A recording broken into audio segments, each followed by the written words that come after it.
ஜம்மு காஷ்மீரில் பலத்த காற்றுடன் வீசிய பனி புயலால் 100க்கும் மேற்பட்ட வீடுகள் சேதமடைந்தன.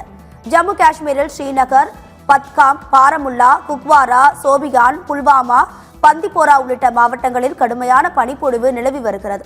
இந்நிலையில் பந்திப்போரா மாவட்டத்தில் உள்ள குரேஸ், துலைஸ் உள்ளிட்ட பகுதிகளில் பலத்த காற்றுடன் பனி புயல் வீசியது. இதில் குரேஸ், துலைல் உள்ளிட்ட பகுதிகளில் 100க்கும் மேற்பட்ட வீடுகள் மற்றும் கட்டிடங்கள் சேதமடைந்தன.